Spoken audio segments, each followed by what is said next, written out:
All right, Sarah just gave me the thumbs up that the audio sounds good. Johnny says I'm sounding good. Ian says I'm loud and clear, so great. The HMG team is on board as well. They know these guiding principles. We're going to talk about this a little bit, and we're going to talk a little bit about HMG's guiding principles as well, because it's better to talk about the stuff that you know. So let's see. We'll wait another minute, one more minute. I get some more water in me.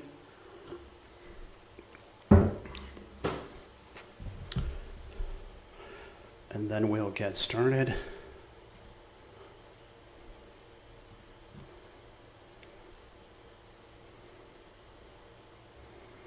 Oh. Daniel says that I sound like an angel, so I appreciate that. That's great. Thank you very much. That's usually what I go for. Not a wrestling announcer, but an angel. So, all right, it's 12:03. Let's go ahead and get started. My name is John Paulson. I am the Senior Brand and Marketing Strategist here at HMG. As you can see today, even though there is COVID going on, I am in my office here at HMG Creative. We're on South Lamar, Old Torf and Lamar area of South Austin. So, boy, it's hot here. So with my door shut, it's really hot in here. So if I start sweating, you guys will understand. My background is business consulting. If you've seen any of the other webinars, this is not news to you. Background business consulting and entrepreneurship. I've always kind of worked to help brands improve improve their brand, whether it's visually or non-visually. I also have an extensive marketing strategy and campaign execution background. So before we dive into the third and final aspect of brand story that we're going to talk about on webinars, I want to talk about a little bit about the format today. Sarah, my colleague, is monitoring chat for questions. I've got Slack over here, so they're going to Slack me the questions. Slack is running kind of slow, so there may be a little bit of delay, but we're going to try this out. So she's going to monitor the chat for questions, and then she's monitoring email as well. So if you don't want to ask your question on chat, you can feel free to email me at john@hmgcreative.com. Again, there is a little bit of delay when it comes to YouTube Live, so we will be, whenever your questions come up, just ask them right away, and then we'll get to them at the end. Okay? All right. So let's get started. It says right here, right, guiding principles, coaching and culture, right? So what I really want to talk about to start off is most organizations start out with Most organizations start out with a typical brand strategy model. And so when I talk about that, what happens is there's an idea that's created. They make a company, they hire people, and they sell things. However, in today's world, your fans expect a consistent experience from everyone and everything they come in contact that's related to your brand. So in the market, there are key steps a new brand must take or an established brand must revisit. We've touched on those a little bit when it comes to brand story or vision and mission statement. I really want to talk about how your vision and mission statement guide the principles inside your organization and how this is really the caveat of how you transfer the message from your idea, your idea and vision and mission into your people. So great brands either start or revisit the question of why. Okay. So I like to illustrate the why as the energy source that fuels the idea. This is usually the pain point in the market or an opportunity that was seen, the opportunity to do something better, something along those lines, right? When you instill the why and the idea into your people through guiding principles, it creates what I call the brand story model. Okay, so as you can see at the top there, you got the why that creates the idea and back and forth between that. The moment you grow, you have to instill those guiding principles or those vision and mission or why, whatever you want to call it, purpose, whatever you want to call it, you have to instill that into your organization. So when you do that, what comes from the why, again, is the vision statement, mission statement, and guiding principles. Okay? All right. In a previous webinar, we talked about brand story a little bit, and these are the things that you get out of brand story, this vision, mission, and guiding principles. So what we're going to talk about today is kind of how guiding principles work, how they differ from what I call core values, and kind of talk about how organizations have in the past written core values, but really to create culture, you need to write guiding principles, and I'm going to talk a little bit today about how they differ. So guiding principles at their core is about, how do I say this? It's about when you create and when you're trying to create or recreate culture in an organization, they're the direct link back to your vision and mission. They guide your team and ensure everyone is on the same page. You should use them to hire people, coach people, and even fire people. It's so important. When you grow an organization, when you have an idea, you talk about why, and you talk about your idea, and you get that filtered out. As founders, whether you have 1, 2, or 6 founders, they can tell that story. They can motivate them. They're motivated by their idea.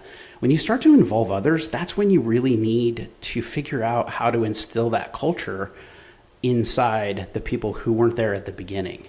So a lot of people do this with core values. So I want to be very clear about what we're discussing, the differences between core values and what I call guiding principles. Your organization may have guiding principles that they call core values and vice versa. So let's not get hung up on the verbiage of core values, guiding principles. However, I do want you to get hung up on the practical difference of each and how they're currently defined inside of your organization. Okay. What I call core values are often used in strategy, marketing, and sales. Now, if you'll remember from brand story, that webinar, the difference in my mind between brand strategy and brand story is that you're telling a story. There's really no strategy to it. If you're being honest and transparent about your story, it's really not about strategy. So in my opinion, the practical difference of core values is when they're used externally. Okay. So, in other words, guiding principles are used to create and recreate culture inside the organization that then is driven out through decisions made about product, things like that, product, services. A culture with your why and your idea, it's a roadmap. It's a guide for your people on their journey along the mission to get to your vision. I guess the real question is, ask yourself a question. Is your organization's values/principles used more for marketing or for culture creation? Okay, so let's get into a little bit about what I consider core values. So a lot of folks have they have core values written on a wall somewhere, or they may have guiding principles. For the rest of this discussion, I'm going to talk about these as core values. So this is what's used in a brand strategy model, right? They tend to be like a singular word, okay? Often they're crafted to be internal, but are actually used more in external messaging. They're describing a company trait or feature, not an organization, not individual or an idea about motivation inside of the organization. Often they're viewed by the team as generic, kind of office speak.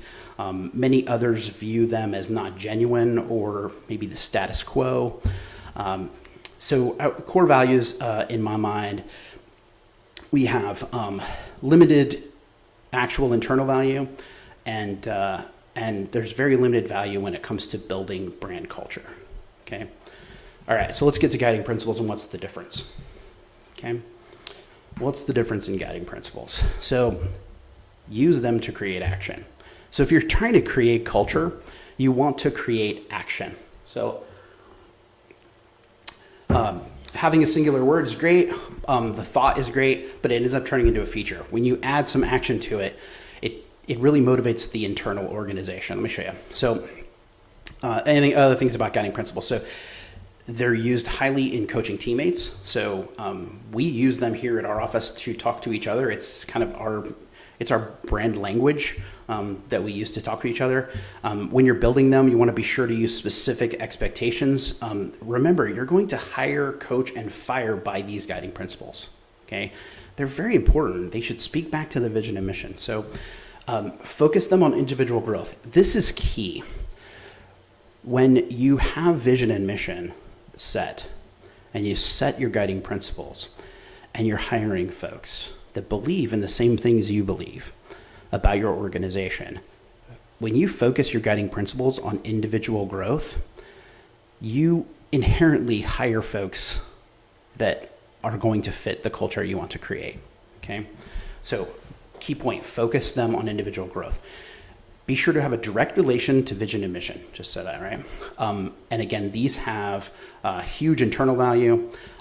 They're great at creating, or in a lot of circumstances that we find it here at HMG, is they're recreating brand culture. Okay, so let me illustrate this. So you're asking me, I showed you examples of guiding principles, or I'm sorry, core values, but I haven't shown you examples of guiding principles. Let me show you. So let's just take one aspect. Okay, let me find an example to illustrate. So honest and transparency. A lot of times what you'll see is we're honest or we're transparent.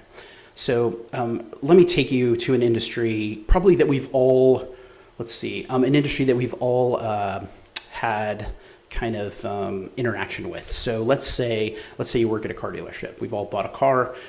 Some are honest, some are dishonest. Some are honest and we think they're dishonest, or vice versa, however. So what I want you to think about is I want you to think about the marketing that goes along with a car dealership. So maybe they have honesty as a core value, and it's used in their commercials and marketing materials, and the founder is on TV talking about the organization, and they speak about and share the idea that their organization is honest. However, you work inside the organization, it's really not part of their culture. They don't use it they don't use the word or use the thought in an idea. When things get pushy around the store internally, they don't think about that. I don't know this, I'm just making this up, but what I want to get across to you is that the idea of being honest and transparent could be used externally as a marketing piece, right? Goals might be set, but really they don't really care how you get to them. They don't, you can't be honest about how you're trying to get them or things you need to learn inside the store. What I want you to think about is, how do you truly create a culture when you talk about honesty and transparency? So when you turn it into a guiding principle, it can be used in everyday conversations with teammates, managers, and even customers, right?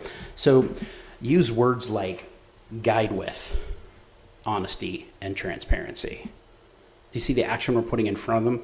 Advance. So advance the idea of honesty and transparency, all right? Empower honesty and transparency. That's pretty powerful, isn't it? If you look at a teammate, or if you're, and you say, hey, my goal is to empower you to be honest and transparent. So I'm going to give you all the information that you need to give to your customer, right? Think about how that's different from a TV commercial that talks about how honest and transparent someone is, right? It actually becomes a feature and benefit of your culture, not a feature and benefit of your organization. Okay, so another one, drive honesty and transparency. Not drive for, but drive, right? So another one, strive for. You guys kind of get the idea. Promote honesty and transparency. Excellent. So, and then the last one I'll leave you with here is lead with.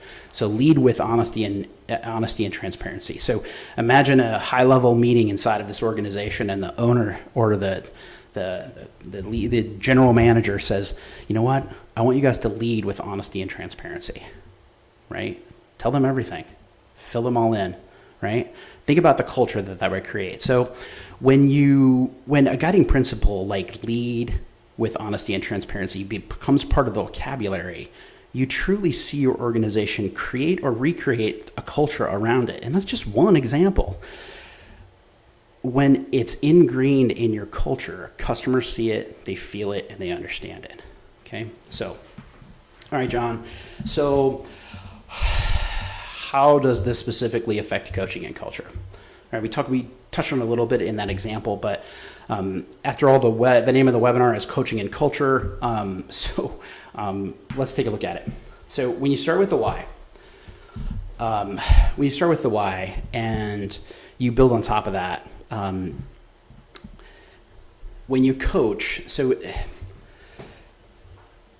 I coach organizations to start with brand story, the process of why, because the message fuels everything that follows. Okay, so guiding principles must happen when your why and your idea grow past you, right? We touched on that a little bit when you start to involve others. As an entrepreneur myself, I realized that my co-founder and I, we couldn't tell the story anymore. We had to instill our principles, our vision and mission in our team so that they could then tell the story, right? So when you start to involve others, you must be on a mission to find and share your organization's vision and mission. Because if you're trying to create or recreate culture, everyone must be on board, right? So this is where you find out who the people are that are truly in your vision if you're recreating it, and those people really want to help you fulfill your mission. Okay, so you must instill key point. You must instill the why through the idea on a regular basis through feedback. All right, and we're going to get into some examples of HMG's core values here, and you'll see how they relate. Okay, so let's slide on over to that. So again, the best way to illustrate is just to use ours. So let's move on. Let's move a little forward to that. So first slide here. So stay creative. This is a core value here at HMG. And again, it's easier for me to talk about how we implement these ideas.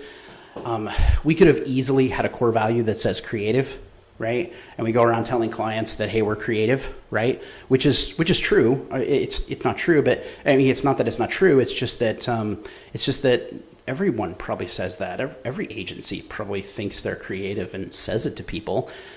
But what I want you to understand is that when we all say stay creative, we're all creative in different ways. So the easiest way to explain it, Blaine, for example, who's here, he loves fonts and calligraphy. Sarah, Cameron, both photographers.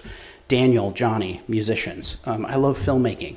HMG knows that by keeping us focused on the word staying creative, it helps us infuse client projects with creativity, right? So think about the culture that builds, okay? Next slide, find purpose. Huge point for us, so important. It's really around being good listeners. I mean, we could have easily said that a core value is good listening. Like, oh, we're great listeners, right? But when we talk about finding purpose, it talks about what we're listening for. So when we stop and listen to each other and to clients, we find purpose, whether it be the purpose behind the project, but more importantly, purpose behind the organization. Because chances are we're doing a web project, we're doing a marketing strategy, we're doing marketing execution. And so when we find that purpose, we know the story that needs to be told. So client interactions are all about questions first. It makes for a concrete foundation to the solutions they're looking for. So again, this helps us stay focused on what we're looking for when we are listening, right? We could have said great listeners, but instead, what are we specifically listening for? Okay, it guides us, right? Along those lines, right? This could have easily fit under good listeners, right? As navigate growth. So what's the other thing that we listen for here at HMG, right?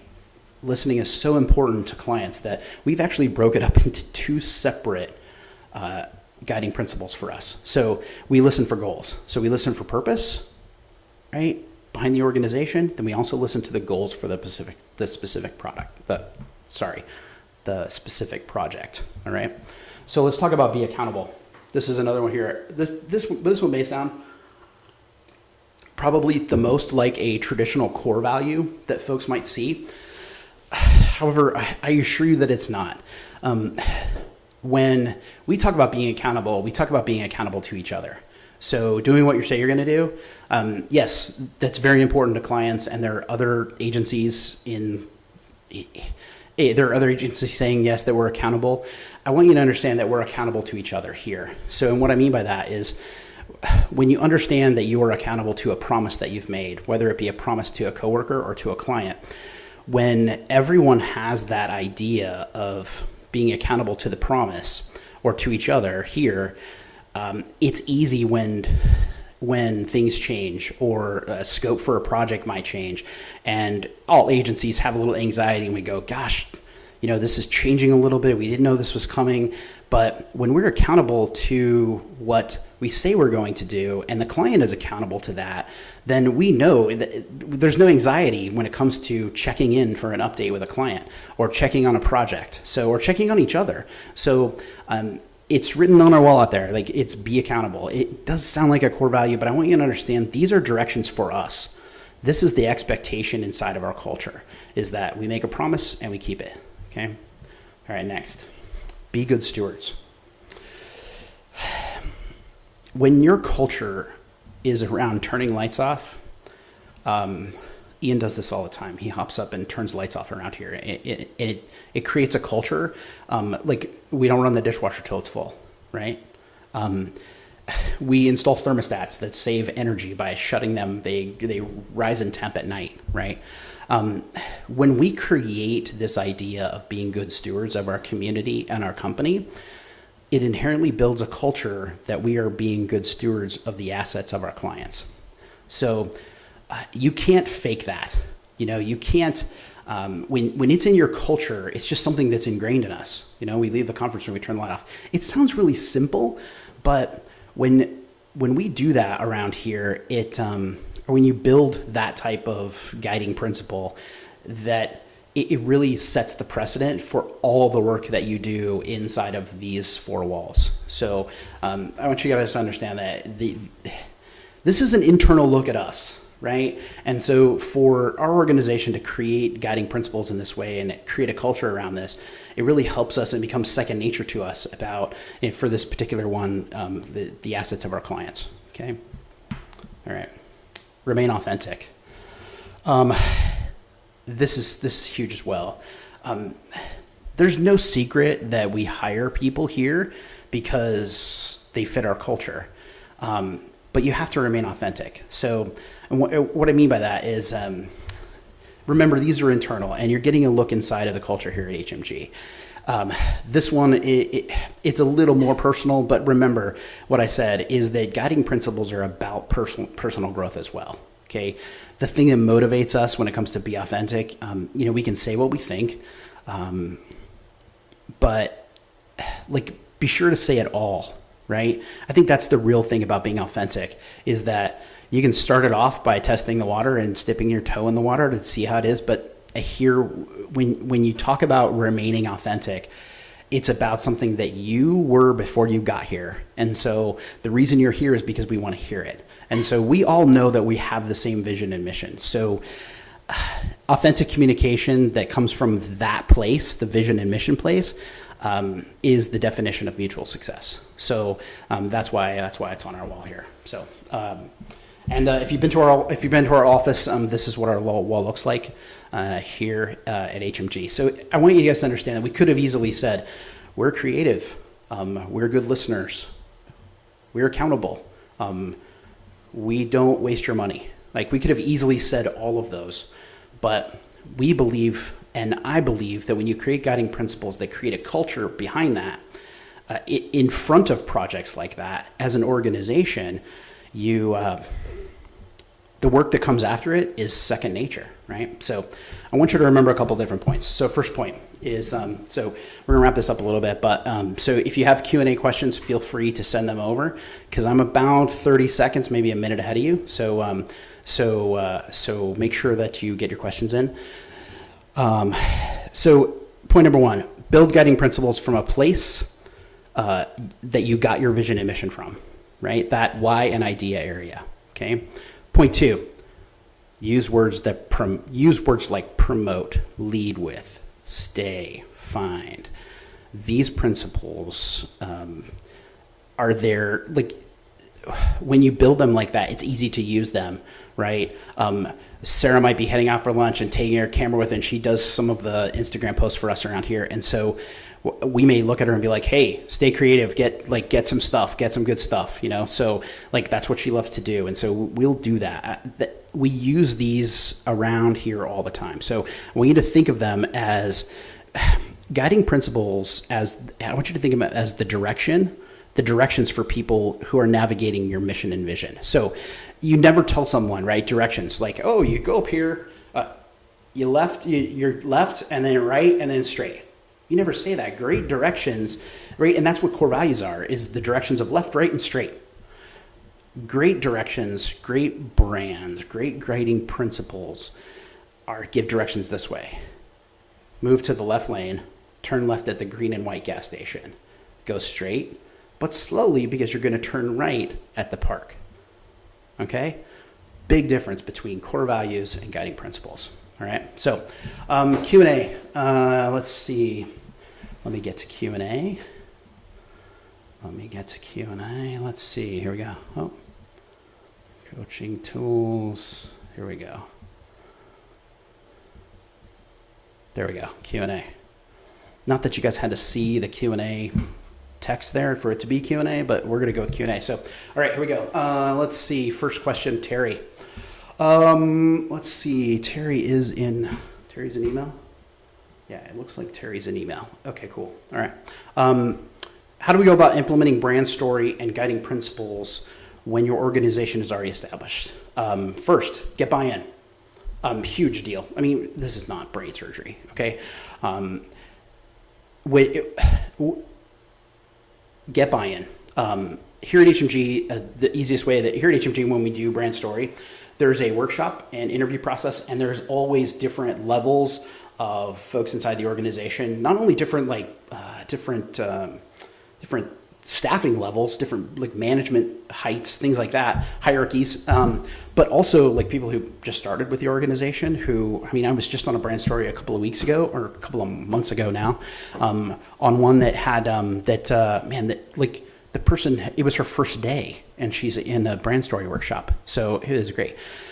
Second is you must start talking and coaching inside the organization based on the principles. So you get buy-in, you write the principles, we help you write the principles, and then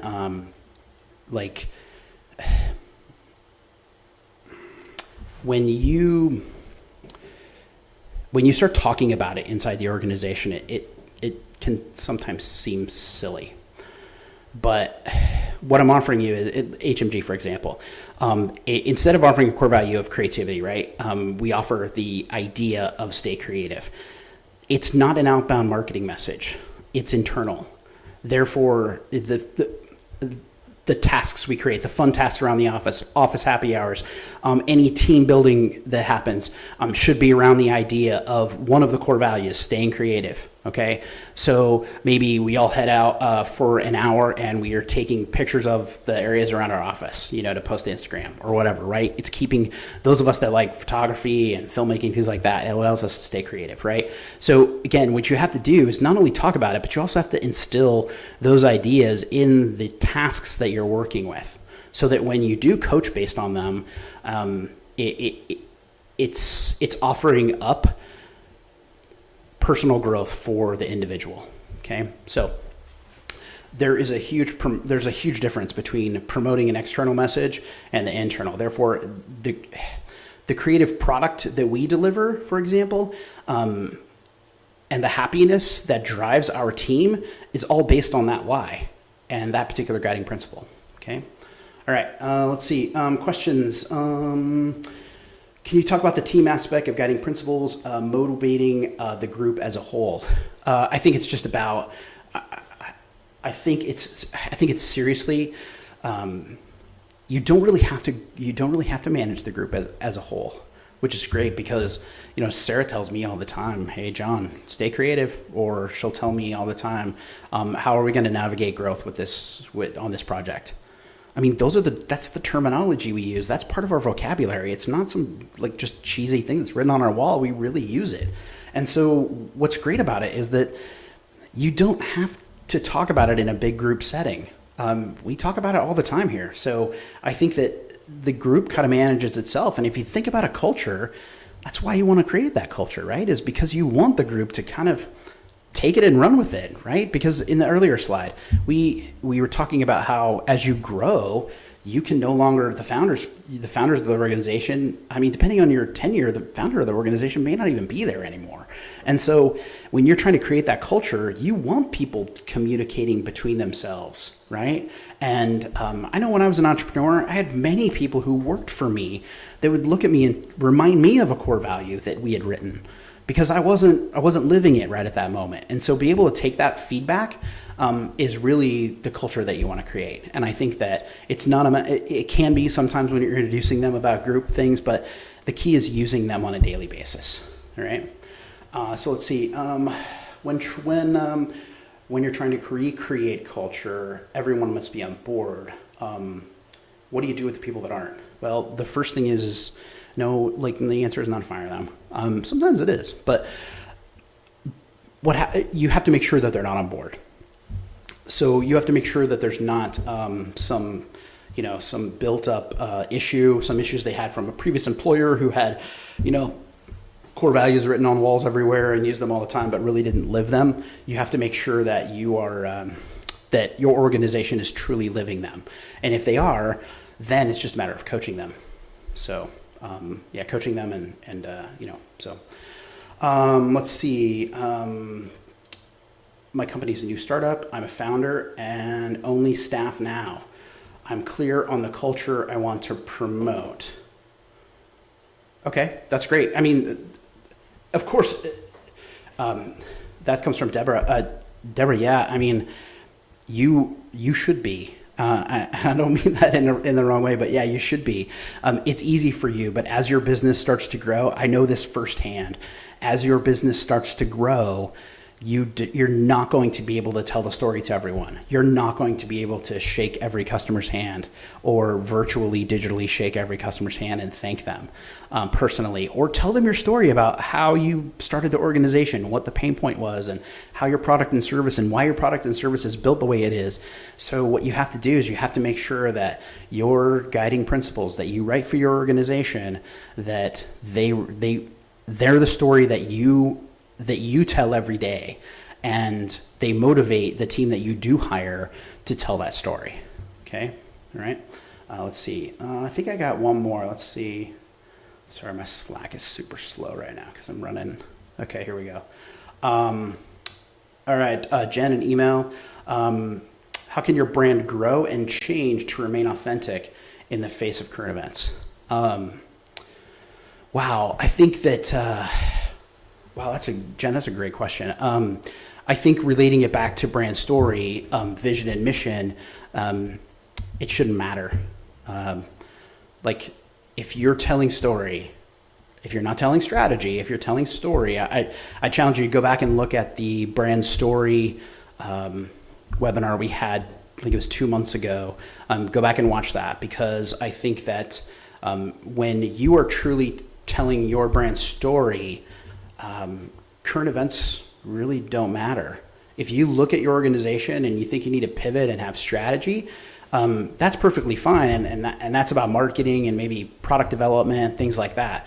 But the story that started the organization and the drive, the why behind the organization, that's a story that you should tell. So current events really shouldn't affect it. If you've really done a good job digging up and discovering brand story, then you shouldn't, current events shouldn't affect your story. They may affect your marketing and they may affect your pivot and products and services and things like that, but it shouldn't affect your story. So, all right, let's see. Let me check. Any other questions? Looks like we're good.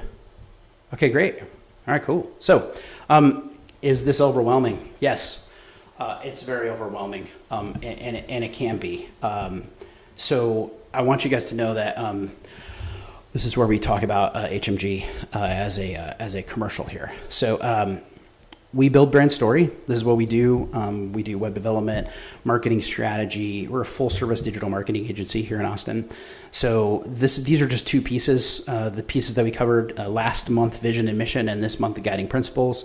How do we do it? So the short Cliff Note version is we have team and customer interviews, right? And we talked a little bit about those interviews, about the workshop, the 3-hour workshop. That all feeds into some extensive market, rival, spectator, fan research we do.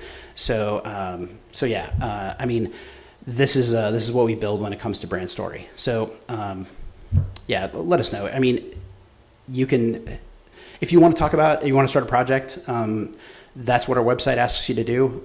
You know, the deliverables on the right are what we talk about when we talk about brand story, but that's what the deliverable of the customer is. But if you want to start a project, take a look and see what other projects that we offer, some case studies, projects that we've done brand story for, clients we've done them for. Just head over to hmgcreative.com, click on the button at the top, button. God, that's like a Gen X word, right? Sorry. Click on the link at the top called Start a Project. That's the first step in learning about the projects so we can help you navigate. And again, this is the final webinar in the Brand Story series. I think we're going to start a marketing strategy series, which may include more people than me. I hope so, because this is nerve-wracking being in here by yourself. So hopefully this is the final. Well, this is the final one for the Brand Story, but we will be starting a marketing strategy series. Let's see, the first one was about brand story. The second one was about vision and mission. You can find them, and I don't know how to point wherever it is on YouTube, but go to our YouTube channel. You can watch those two. Hopefully this one was better. Our goal here was to create these and incrementally get better doing these webinars. So hopefully this is the best of the three. But yeah, so I want to thank everyone for showing up, for watching, for your questions. It's great. If you have any other questions and we skip over them, or you go to sleep tonight and you wake up in the morning and you go, oh man, I wanted to ask this question. John, hmgcreative.com, go over to our website, either shoot me an email or click the start project and want someone to get back in touch with you. So, okay. Again, thanks a lot for everyone. I appreciate it. And everybody stay creative.